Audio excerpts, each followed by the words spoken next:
ladies and gentlemen, to the monastery, the open bar of the internet, the world's greatest shit show, and the place where we, the good brothers and sisters of this most holy of temples, seek enlightenment through the drunkest, craziest, and most batshit ways possible. I am your one and only gaming monk, better known as Mildra, and with me I have a newcomer into the temple, creator of Manifest Kith and Kin, which is currently kickstarting and has managed to get about 4.2 thousand out of the original 500 that it was asking for. Congratulations, by the way. The one and only Jared R.L. Glenn. No R.L. Stein jokes, we've heard them all. How you doing today, man? Oh, I'm doing great. Thanks for having me on, Mildred. Yeah, thank you for coming on, and for, I would say, braving the hell of time zones, but you're only 1 hour behind me. Yeah, it's not bad. Not bad. And to be fair, only a rare few cases of North American time zones give me trouble. Yeah. What zone are you in? Central. Oh yeah. See, right. We're both kind of smack in the middle of the country, so. Mm-hmm. It's just Mountain Time is one. Mountain and Central Time are kind of the third wheel when it comes to time zone discussions, because everything has to revolve around either New York or LA. So true. It is so true. Yeah. No. I always have to recheck the times when if I watch something on TV, if it's live, I'm always paranoid that they've given me the wrong time. Mm-hmm. Which is completely understandable.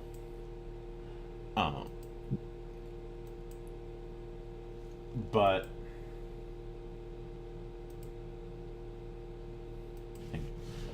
with that said, one of the traditions around here is opening with the humble beginnings, in a sense. So, walk me through your first introduction to role-playing games and what made it stick. Oh man, if I were to actually give you I don't even know what my first introduction to like D&D or role-playing games actually was. I mean, that would probably go back to, breaking out tapes with my brother as a kid and doing radio shows. But my first instance I really remember, because what I used to do, I'd go and pore over old 3.5 books. They were not old at the time. And in particular, the Psionics Handbook was always a really big one. I'd go into the local, well, it wasn't even local, into the bookstore that I occasionally got to go to and just stare at it and read it over and over and over again.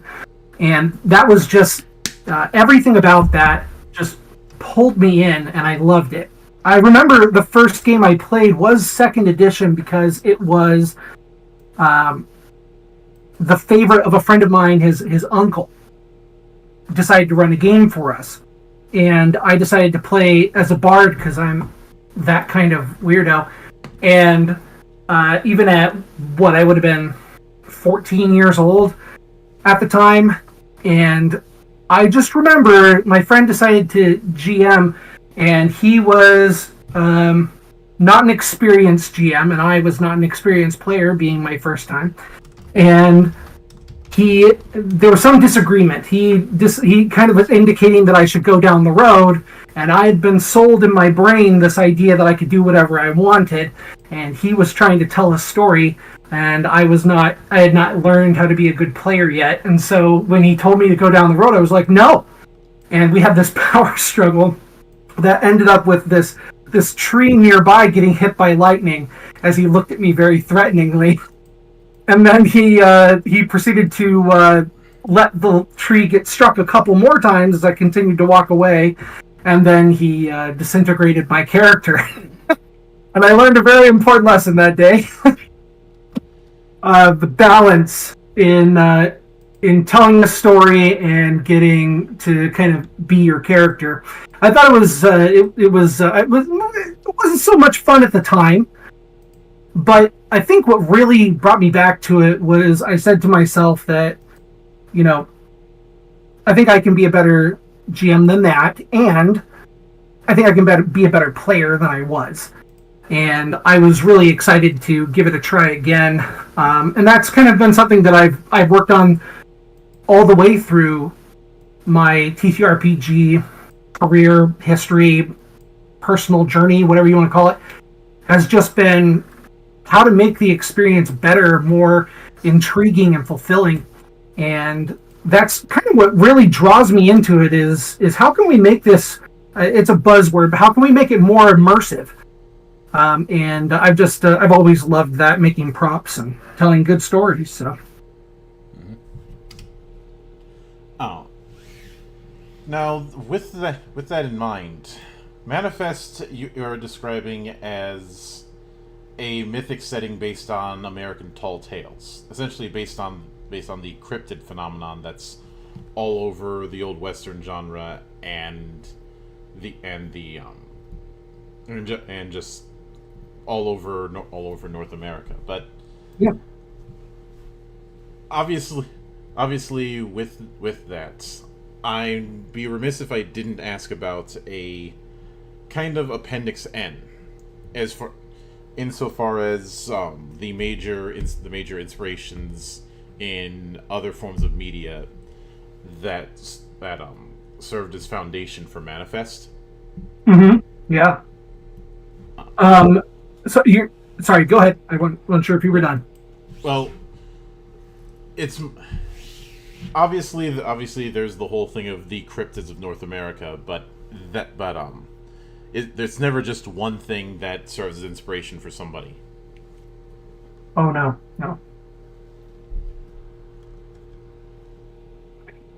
So sorry. Yeah. So let's go through a couple of the inspirations for Manifest.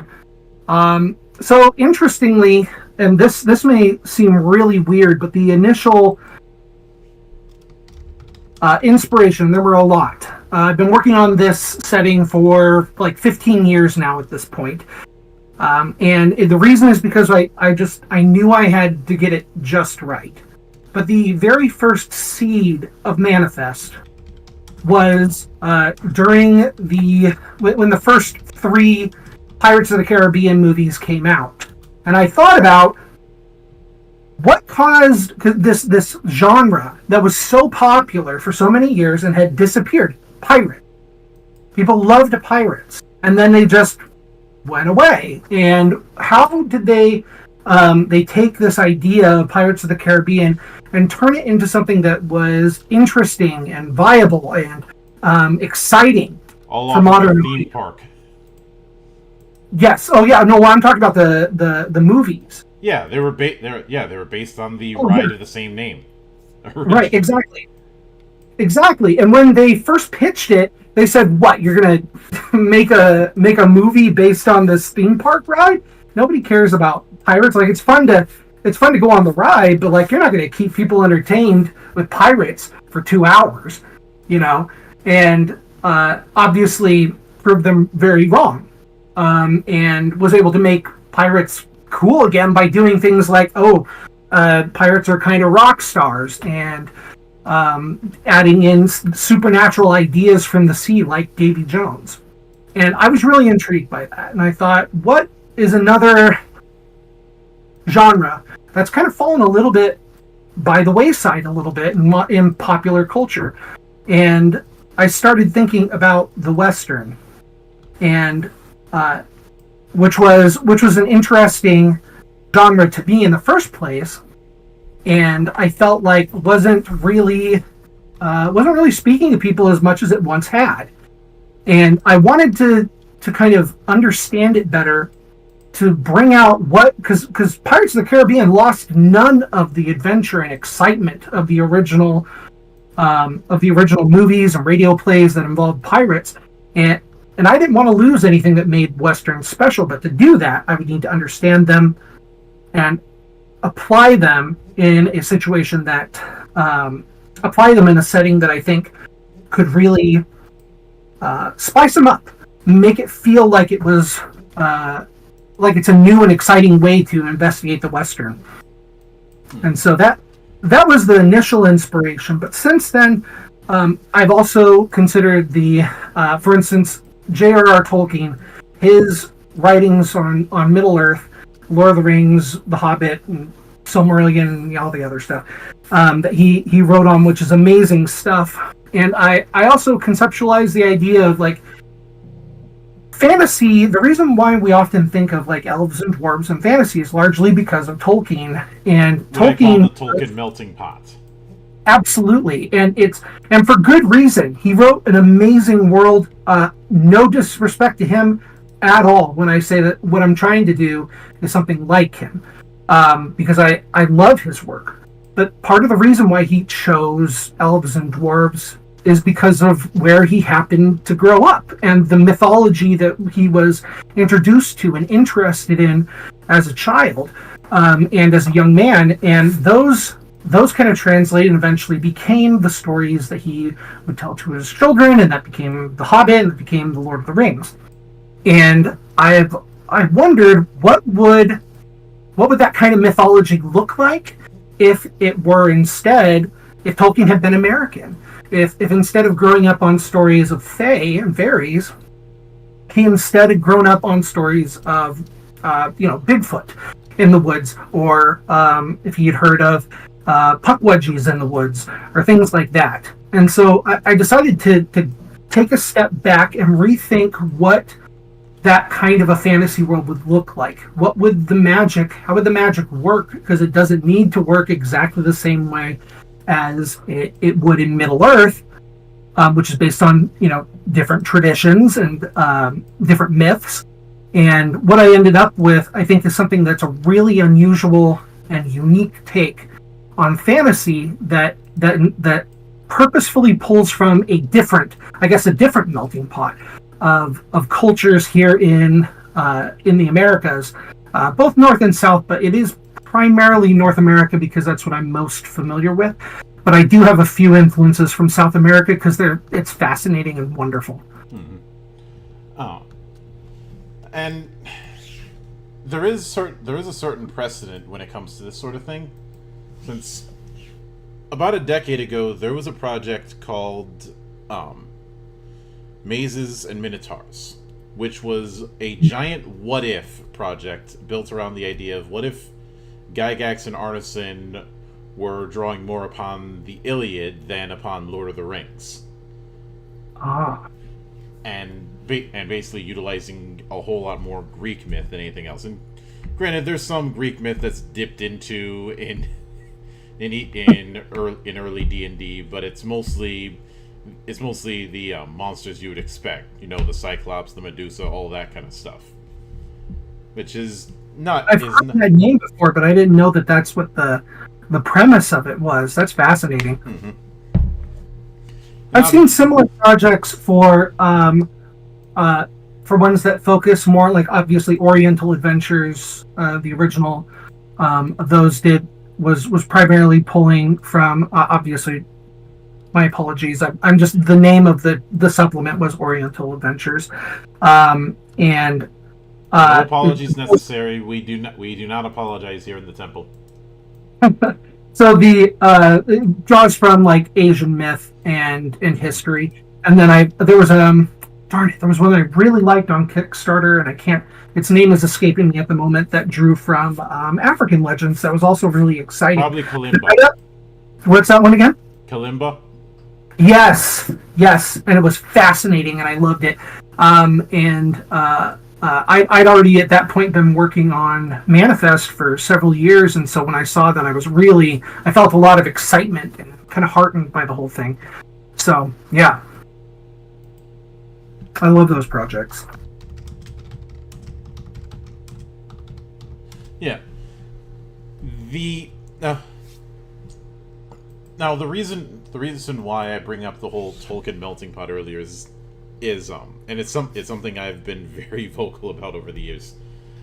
I resent this idea that if one's doing fantasy, that it has to be doing that British Isles pastiche. Mm-hmm. And that's because fantasy is very much a wide net. And it's not that I dislike that pastiche. It's just the idea that you have to do it. It's what I've called designed by gospel. We do things a certain way because we've always done things a certain way. And Yep. I remember going on forums and seeing people legitimately argue with their voice and whole ass that Planescape was too weird to be considered fiction. What? Yeah. Madness. Okay. Now, if your definition of fiction begins and ends with that Tolkien melting pot, I can see why someone would come to that conclusion, but it only further demonstrates that mode of thinking is complete bollocks. Yeah. Yeah, no, I agree. That's man, that boggles my mind. I think that fantasy is it's so much a wider idea than you can really have wrapped up in any one culture. You know, it's such a universal aspect of, I'd say, of humans in general. We like the ideas of the unexplained and mystery and magic, and how can you Yeah. tie that to just one place?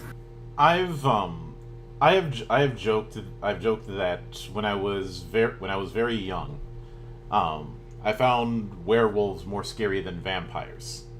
Ooh, me too. And the reason for that is I was living in parts of the greater Twin Cities area that were a bit, I won't say a bit, way further out. So being surrounded by a good amount of forest and hearing forest crickets and all that was not an uncommon occurrence, nor was seeing wild animals, and still isn't. If I go, depending on the time of day, if I go into work, I'll end up seeing some turkeys or geese. Sometimes deer or the like. It's common practice in parts of where I've been to have these little whistles on the side mirrors of your car. You can't hear the whistles, but the deer can, and that's the point, to get them to get the hell out of the way, because people hitting their cars with deer or the like has been a recurring problem for as long as I've been alive. That's an amazing idea. I've never. We have deer all over the place here. How have I never heard of this? Deer whistles. Okay. Yeah, they're like little whistles you can get in hardware stores that you attach to the side of your vehicle. They're too high pitched for human ears, but deers can hear them and they get scared off.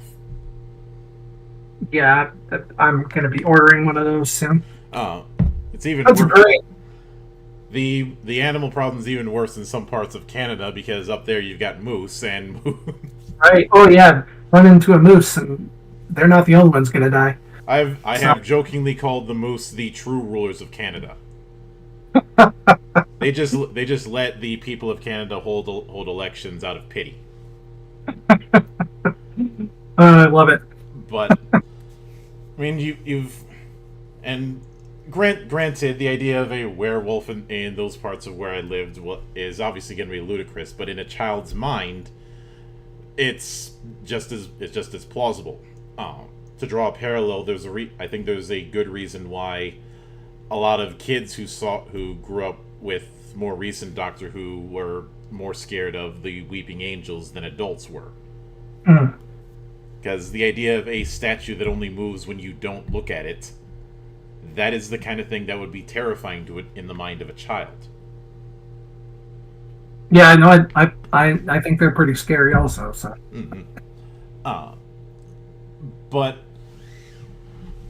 with that in mind, I mean, when it comes to, there's been some fair few Weird West games that I've seen over the years, but a lot of them are firmly in the realm of what I would call historical fantasy, or some sort of what if. As I understand it, Manifest is themed around the cryptids of North America, but it isn't trying to be some alternate history North America like, say, Deadlands is, which is a alternate Civil War. Correct. Yeah, the part of what was really important to me as I was getting started was that I didn't I feel like the time period that I'd be talking about feels a little close to home, and I felt like I didn't have. There's a lot of problems with it, but there's some subjects that are sensitive to people, and they don't, and there's no reason necessarily to draw direct parallels, and it put people's actual great grandparents in my world. When what I could instead do is take the spirit of that time period and fill a world with it, make it something that is because really the Wild West was only like 10 years. It was not very long. The time that we think of when we think of the Wild West was incredibly brief, and I didn't want that feel. I didn't want it to feel in as if the world is that if we went forward 20 years, that suddenly it was going to be the 19th, the 18th, sorry, the 20th century. I get confused with that. And you got to remember it's a +1 rule. Yeah, exactly. Um, I didn't want that feel because that creates inevitability, and it creates expectations for where the story has to go, and I don't want that. What I wanted was it to feel as wide open as the Wild West felt to the people at the time. This could go any way. We don't know what technologies are still out there to discover. We don't know if this powerful group of monarchs are going to come in and wipe us out. We don't know what these horrible spirits are out in the wilderness, or what their ultimate goal is. And I don't want those. I don't want it to feel inevitable. What I want it to feel like is I do want to keep something that's really important to Westerns, which is this feeling that things are slipping away from us, without it feeling like, while also making it feel like something we already know the ending of. I don't know if that is something that I don't know if that makes sense. But the idea that we are losing it, but we don't know where it's going to go from here, is really important in Westerns, which a lot of literature calls it Western grief, which is kind of the associated emotion with the genre, and something that I've tried to kind of work in while also keeping the excitement and adventure that we would expect from a TTRPG. Yeah.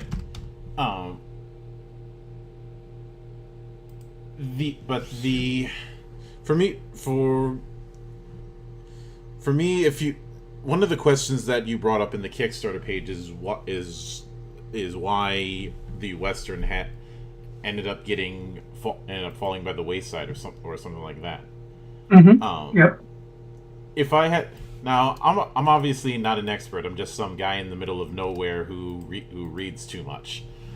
But if I had to hazard a not so educated guess, I can sum it up in 3 words: death by deconstruction.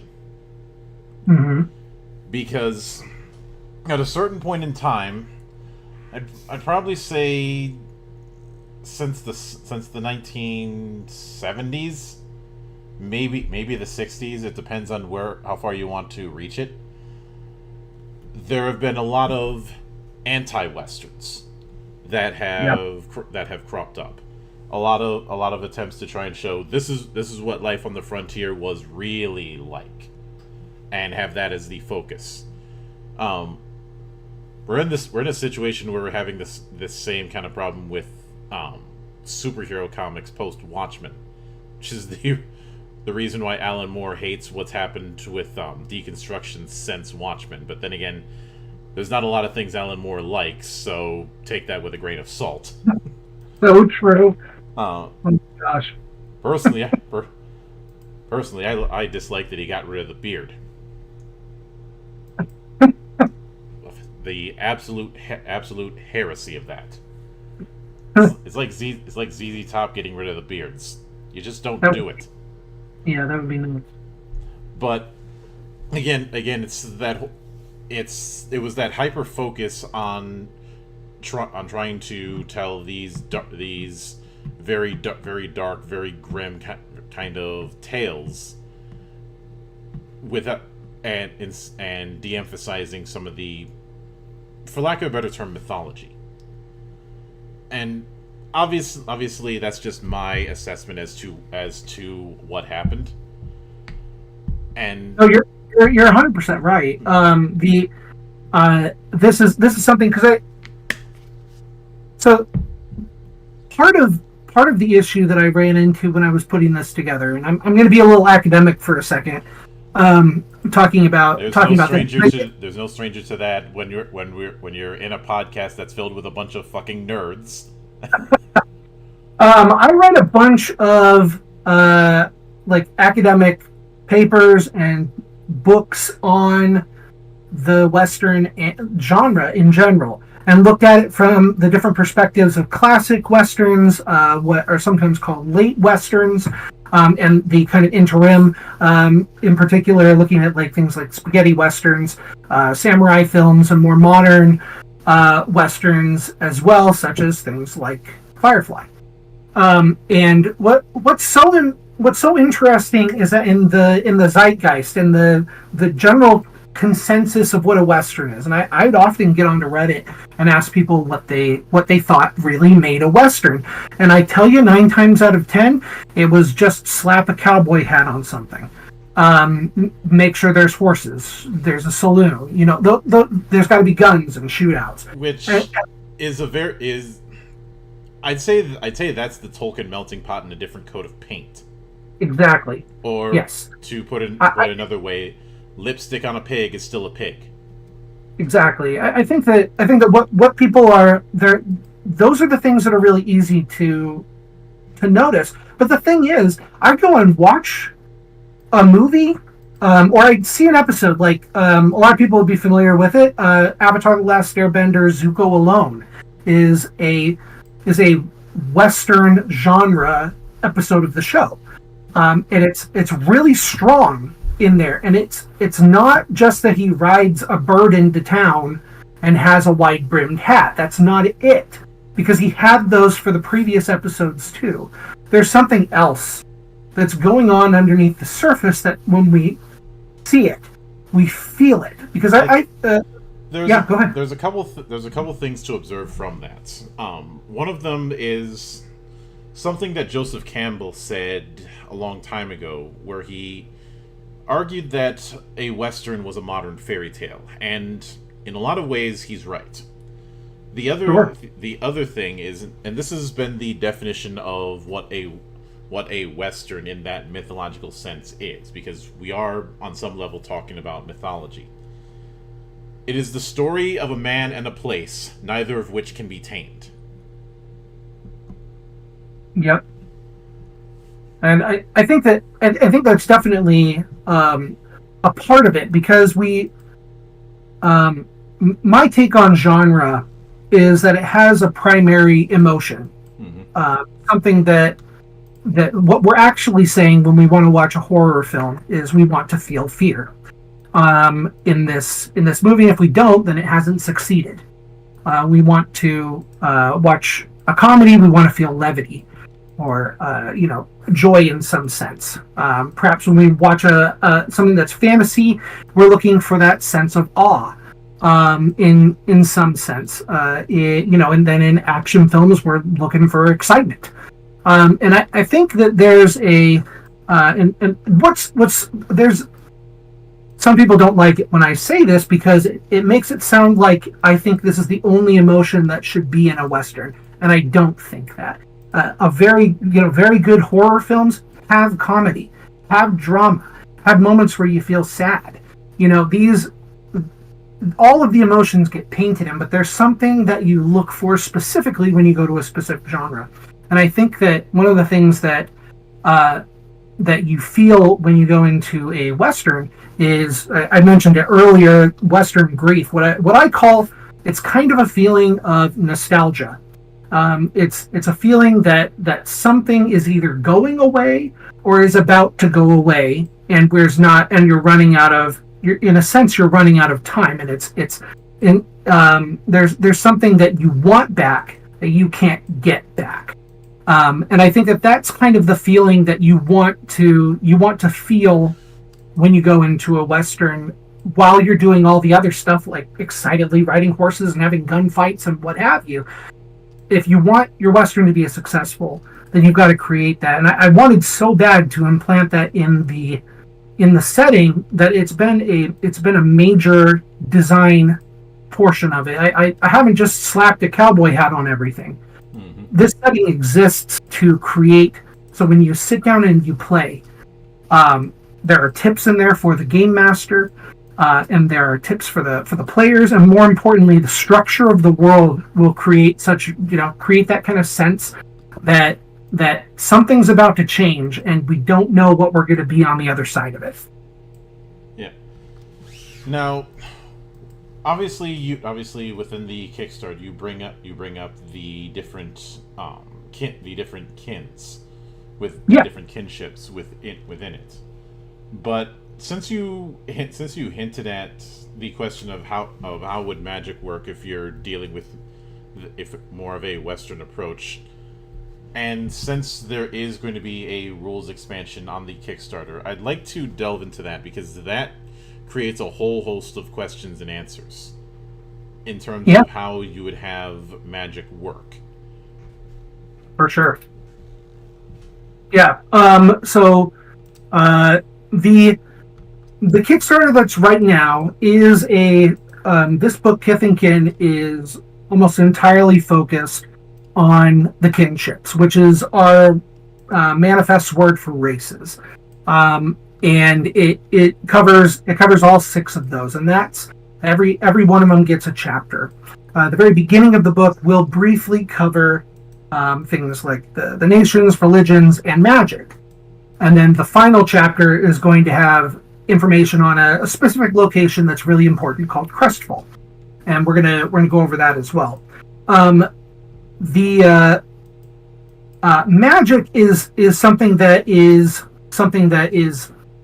I'd say developed, but still in the more timey-wimey portion of development, where we're still working out exactly how it's going to work, what kinds of, for lack of a better word, spells or potions are going to be available. The bedrock of magic is in place, and so I'd love to talk to you about that. But I'm not going to have like too many specific spells for you.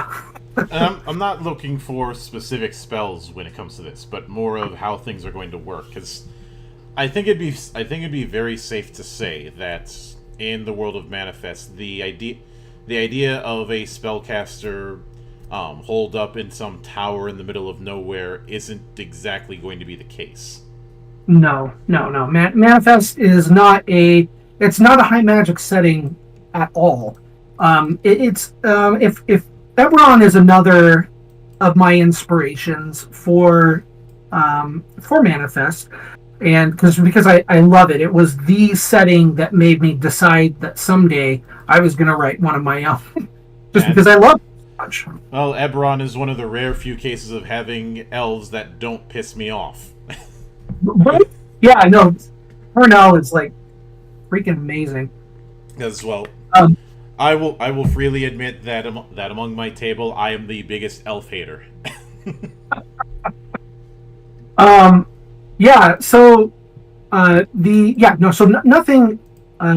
Nothing like that. What we're really looking at here is kind of magic is kind of everywhere, but it isn't really seen that way in the world.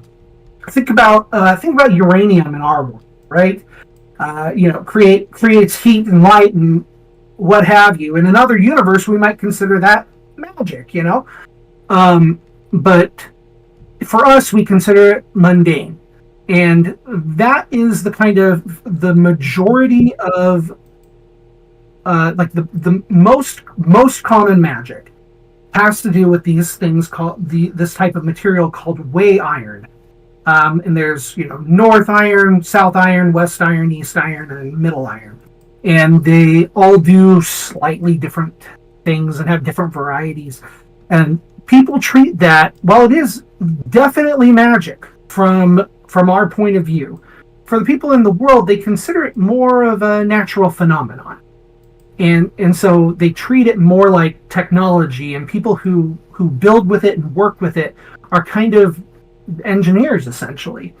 And that's where you get kind of the it is a magic type thing, but it fits into the genre of fantasy, but the way that they treat it is much more true to how we have treated increasing technology in our own world, which is that anybody can learn how to work with this stuff. And so there's not as much, I guess it's not as much fear associated with it as there is with other types of magic, because they do basically one thing. And once you learn how it works, you can kind of replicate it. For example, one of the types of West Iron is called 6 Iron. And it's this bluish, more turquoise-ish color metal that when it makes contact with something that's not organic, like wood or leather, then it explosively pushes that thing away at really, really fast speeds. And that's how guns are made. There is no gunpowder in Manifest. Instead, they have these guns with the 6 Iron set inside of the revolver, and it makes contact with the bullet and shoots the bullet out. And that's kind of that's the way that that's the way that works at the setting. Mm-hmm. I can certainly get that. Yeah. Now, if we're going to look at like things that are more like magic that we're going to think, oh, magicians, those exist in the world, and people there's a couple of different types. One type is called knacks. If you're familiar with, have you heard of the Tales of Alvin Maker by Orson Scott Card? Yes. Okay. Very much based on that idea. It is definitely it deviates from it quite a bit in my world, but the central idea of having a knack and it kind of being attached to your person and doing a specific thing, that's there. And it's part of it's actually part of how communities are organized. For instance, one of the types of knacks is a type called a black tooth, and black tooths, like one of the things they can do is they can drink ink and then touch a piece of paper and have like words appear on it roughly at the speed of their thoughts. So they can write really, really quickly, and because they have really, really good memories as well and can read really fast, they kind of fill the same purpose as the printing press in our world. And so having someone who can perform this action in a community is super important. And that brings us to one of the types of magic that's actually learned and fills more of the role of like wizards in this world, because the magics are split into essentially 6 different types, schools, I guess you could call it, but really in Manifest they're more like professions. So the one that I talk about here is the Undertaker. They fill all the same roles as of an Undertaker in our world, but they actually do have important responsibilities that are specifically magic adjacent. And one of those things is they create this substance, this tincture called the dregs, from portions of the corpse of somebody, say, who had a knack. And they mix it all in, and then they give it to another person, and what it does is it transfers that knack from one person to the next. And so in that way, communities can hold on to these knacks. And so in some cases, people have had like generations of these knacks and have in some ways part of those people still with them. While some people are occasionally born with knacks, most knacks are passed on in this way.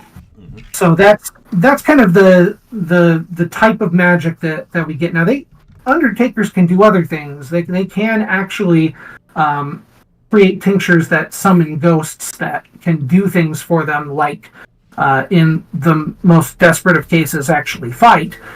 But most magic is not really throw a fireball type of magic. It's more let's fix problems that let's fix on the ground problems, rather than I would say, combat related problems. Which I do appreciate, because something that I've pushed against is the idea of somebody who practices necromancy or the like automatically being evil. That's not to say you can't have evil necromancers, but the whole communing with the dead, originally that was a form of divination. Yep. And with a lot of the uses in more popular media, it's become this thing that's associated with evil characters. And I think of undertakers as more of the connection, like a connection to legacy of the community. One of their main important aspects is to help people get along and keep their promises. Not really. That's not quite the best way to put it. Kind of a way to, I guess, keep people from shaming or harming the community with magic. Mm-hmm. But since you brought up a couple of the classic, classes, I would like to play a little bit of an association game and go through some of the other classic classes in both D&D and Pathfinder, and how those classes might be interpreted, or their kit be interpreted within the world of Manifest. Oh boy, I love this game. Let's go for it. Yeah. All right. So, because I got to work my gimmick, I got to open up with Monk. You know what? I actually had I really, really like the idea of monks in Manifest, because I think that it's probably not going to be interpreted in the same way that you would with like more Asian or Middle Eastern monk, in the sense that it's it's a lot of really quick blows. But one thing that I've really enjoyed doing when we've played in my own personal play tests is making that person into kind of a barroom brawler, somebody who is a fisticuffs kind of guy. And since the world is guns are in the world and are very important, but they're mostly controlled by the Pardrin, who invented guns, because they live on the western side of the continent. Therefore, they have access to West Iron. Mm-hmm. And so there's a lot of close combat fighting, and so somebody who just either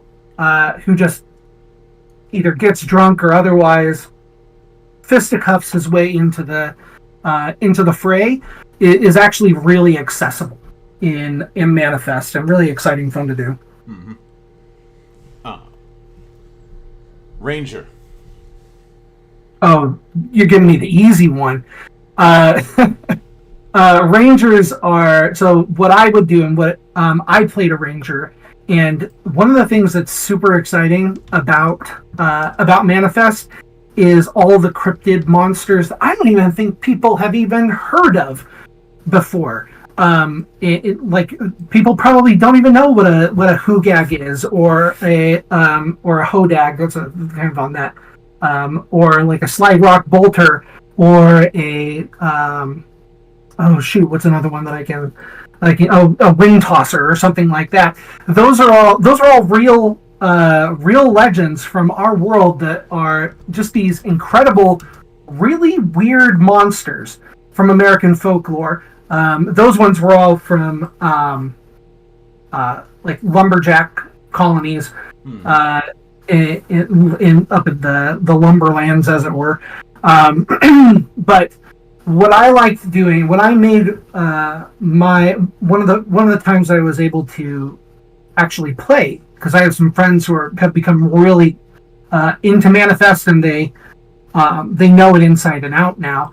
So he ran a game for me, and like he allowed me to tame a bunch of these creatures, and it was so much fun. I about fell out of my chair when I realized he was going to let me do this, just because I was so excited because I ended up with this Argopelter, which is basically like a gorilla monster that has these huge floppy arms, and it can like throw dead trees at people. And I mean, or at least pieces of dead trees. It was level appropriate, and that was a blast. But I think that Ranger is really a good one because Mugwumps tend to be are much really proficient with bows, and they make huge ones. And so Mugwumps being, sorry, I should explain what Mugwumps are. Mugwumps are Bigfoots, and they are incredibly proficient with bows, and they're not afraid to use them from hiding. And so it fits really well with the Ranger. Yeah, I can certainly get that. So, barbarians. I'm gonna go ahead and give you another Mugwump one, because they one of the things that people use in this setting is something called 10 blades. Now, one of the things that I struggled with early on was letting people use like regular swords and axes in the setting, because it didn't feel very westerny. When it got right down to it and we were playing the game, having a sword and board and armor and everything, it just didn't work. It felt the same as regular D&D, and I didn't want to do that. I wanted to do something, I wanted it to feel like a Western. And so it took a long time and a lot of different iterations for how to make this work, but what we landed on were these 10 blades. And how they work is they make use of this special middle iron called tense iron. And it's super common. Like, you walk outside and pick it up, and just from basically anywhere. It's super easy to work, fairly low temperatures, so really cheap to turn into swords. The only problem with it is if you like hit it on something too many times, like 3 or 4 really good hits, which I usually represent with critical hits, then it breaks. And so what you have to do is you pull the trigger to like shoot the rest of the blade out, and then you crank it up, and this new sword blade comes into place next to it. And that felt really Western. It felt very much like cocking your gun back, and the feeling of pulling the trigger without just turning it into a gun blade. It was still a sword, and it worked like a sword. And anyways, I hope you're not denying me gun blades. What's that? I hope you are not denying me gun blades. I would never do such a thing. Such a thing could be created very easily in the setting, but it's not. I wouldn't say it is a central weapon type. If your character had one, then it would be your special thing. Yeah. Which isn't so bad. So yeah. Anyways, Mugwump barbarians love using 10 blade axes, and they've got this. I've got some really cool art actually that it shows how the blade kind of flips around when it breaks, and shoots off of the side of the handle. It's really fun, and that's really fun for barbarians, I think. Mm-hmm. So this is probably going to be an easy one, but Bard. Oh well, you're giving me the right one, because I do love bards.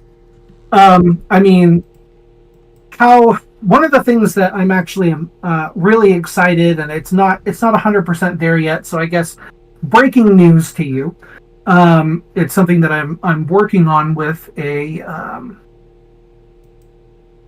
different producer, making songs for the setting. So there will actually be, if this all comes out, I guess no promises or anything, but it's on my radar and something I'm working actively on. I'm trying to get actual like guitar chords for actual folk music that fits these people. So the Duskmots will have a song. Mugwumps will. Even the really weird Hangmen will have their own song in there as well, made to be played on probably like a guitar. And so I'm really excited about that. And so if you want to play a bard, if you want to be a singing cowboy, like not only are you able to do that in the setting, and it works really well because, I mean, there are guitars. How in the world could I make a Western without guitars? But I'll also have you set up with actual music, should you wish to play it either on your phone or on your own very own guitar. Mm-hmm. I can get that. Clerics. So clerics are a weird one. How clerics work in this setting kind of goes in a little bit of a lore heavy direction, if that's okay with you. If we got time, go ahead. I'd love to. Yeah, I'll talk about it. So, one of the central things is that the world of Manifest was largely controlled by these creatures, these godlike kings called the Host Kings, who essentially just acted like European monarchs for generations and generations, particularly of the Huckflaxel and the Duskmot kinships. And when the Duskmots and Huckflaxel came over to Allegheny, which is the New World, they made their own colonies there, and eventually they turned on the Old World. You know, not like this is a super unusual story. The specifics are different. Are different from, actual history. The broad strokes are there, right? Now, one thing that was really important to me when I was putting together the setting was making it so that bits of the setting had to still feel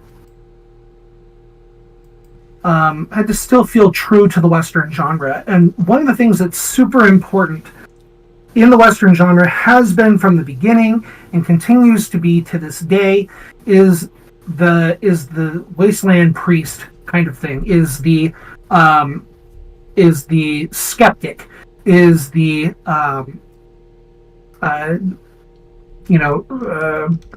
prostitute with a heart of gold, or what have you, right? These characters who are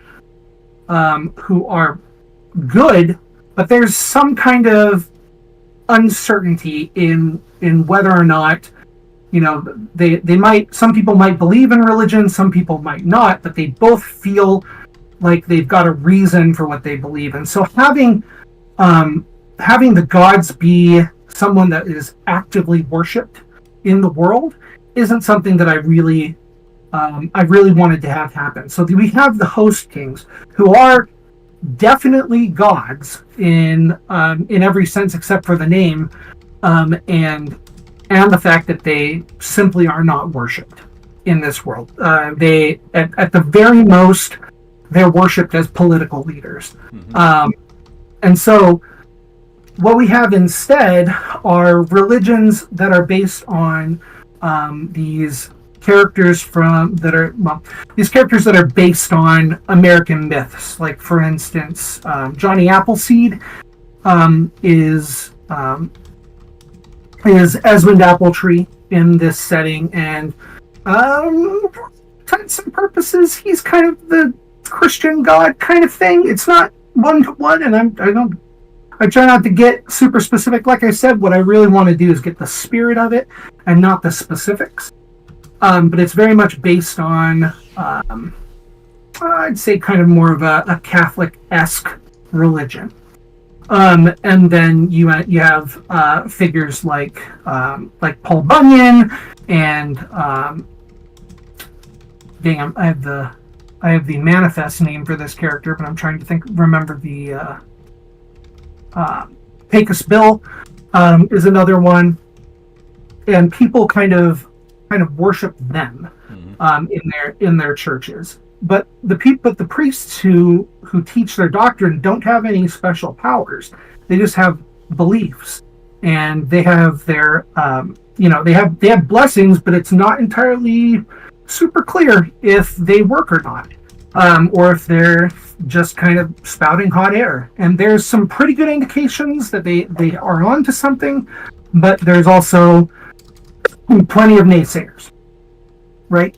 So how we handle things like clerics in the setting is at the end of the Revolutionary War of these 13 colonies is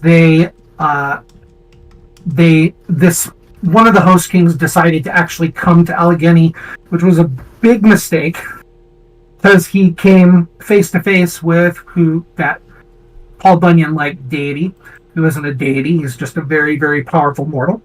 And he lost.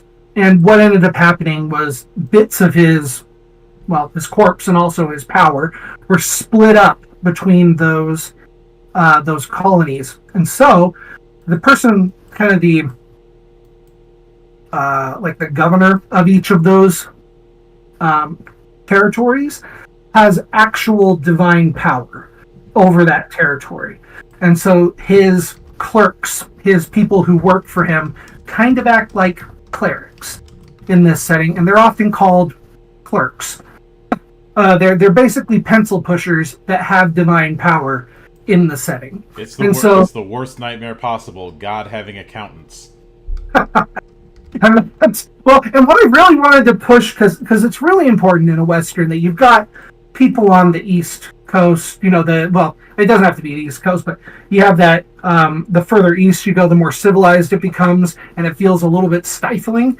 And so that's very much on purpose here, is we want it to feel like, oh yeah, things are a little more convenient here, but what are you giving up for that convenience in the setting? And so it does feel a little bit like you kind of walk into a more heavily controlled environment the further east you go, and part of that is the clerks. So, for reference, like paladins are handled in a very similar way. They're often called marshals because they work directly for these governors. Yeah, but the final one of the classes that I'd want to dive into, because given the environment, that proves an interesting challenge compared to how it's typically presented, is the druid, or for those of culture, the druid.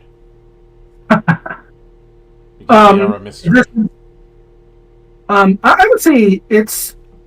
I think it's less hard than people might think.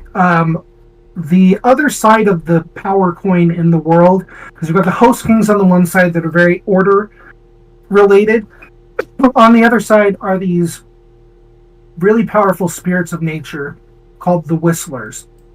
And the whistlers are this group of kind of their I want to say hierarchical, but it's not quite like that. It's just there are some very, very powerful whistlers and some that are not quite so powerful. A while ago, like a long time ago, they went crazy. I won't go into too many specifics on how and why that happened, but while at one point they created things, natural things like all of the animals, they created the plants, they, everything that we would associate with nature spirits, they did do that. But at a certain point, in contact with mortals in the past, they lost their minds. They decided to kind of take natural selection to the next level, and they created a new type of creature called the Lastborn. Mm-hmm.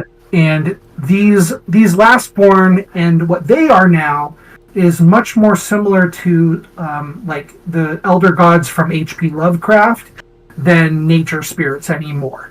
They're what happens, like say you've got like if you were to say like Cthulhu used to be a octopus spirit, and then he loses his mind and becomes what looks like Cthulhu, right? Like they've been twisted and changed from what they once were. And so this nature magic, calling on whistlers, is considered extremely dangerous. And people who do so are usually watched by the community and are expected. Only certain communities even allow them. Not every one of these magical professions are welcomed in every one of these communities, and so one of them is called tamers, and what they do is they'll have like a tattoo, or more commonly a brand on their skin that allows them to bind a lesser whistler to them, and they can use that to really, if you want something that's close to spell casting, this is probably as close as you get, because these guys can actually do things like trade for like disincorporating, like basically disintegrating bullets that are fired at them. They can do things like make people very, very sick. And so if you want like combat abilities, this is about it. The cost, though, is that usually tamers are work in groups, and so they will put the same brand on multiple people, and whoever casts the spell has to use the vitality of the other people who have it. And so there's a trade-off, and sometimes people will do that with their families back home. Some very not great people do it on animals, and some people will do it on other members of their party in order to use these spells. Like I said, druids in this setting are a little bit, they're something that you have to be a little bit more wary of, because you don't, if you don't know what you're doing, you can really, really hurt somebody. The classical case of playing with fire. Absolutely, yeah. These guys are dangerous. It's not strictly speaking evil. It doesn't have to be, but you're dealing with something that's actively insane. So, and powerful. So very dangerous. Yeah. I mean, somebody who's sufficiently sane can possibly do it. It's just everybody's going to give them a sideways glance, because it's like they're handling nuclear material. Exactly. Yeah. Because for all intents and purposes, they probably are. and it's going to be someday. Yeah. Well, it can be handled safely, in theory. In practice, everybody's still going to be giving you the side eyes, because they don't want to take any chances. Exactly. Yep. I mean, how many times have we seen a Darwin Award winner have their last words be, "I swear it's not loaded"? Oh my gosh. Yeah, no, I used to own one of those books that had like a whole list of them. And you're not wrong. But with that said, what do you for the Kith and Kin book? What are you shooting for as far as a page count? My personal, like, what I pitched it as was about 100 pages. It's honestly looking like it might be longer than that, and I'm not sad about that. I part of the reason why I split up this project into smaller books is so I could give each of these concepts room to breathe and really explore them, and know, so that people really know what I'm talking about with these guys. And so I'm not sad about that. But the goal is about 100 pages, and we'll see if we end up with more than that. Mm-hmm. And I will. I will certainly be looking forward to seeing how it develops along those lines. Well, I'm glad. Yeah, I'm excited as we're putting. I mean, what we're doing is we're condensing, you know, 15 years worth of notes, and getting them all in one place. And so it's been a really exciting process seeing how finding little hitches that it's not like they're difficult to fix, but it's fun to look and be like, oh, I remember when it worked that way, or when that's what I thought that this kinship was more like. It's been a really fun process, and I'm excited to get the final product to everybody. Mm-hmm. And of course, with that said, I do want to give a sincere thanks to you for taking the time out of your schedule to come on to the show and enjoy the madness that happens around here. And anytime you see fit to return, the door is always open. As I often say around here, drinking is not mandatory, but it is encouraged. And you know, we'll have another one next year. So yeah, I'd love to come talk to you about it when we get there. Mm-hmm. And of course, a sincere thanks goes out to everyone who took the time out of their schedule to come onto the show and enjoy the madness. And there will be plenty more where that came from, as there always is here, on the open bar of the internet. But until then, on behalf of the good brothers present and not present, my name is Mildra, I am your gaming monk. Stay fucking frosty, everybody.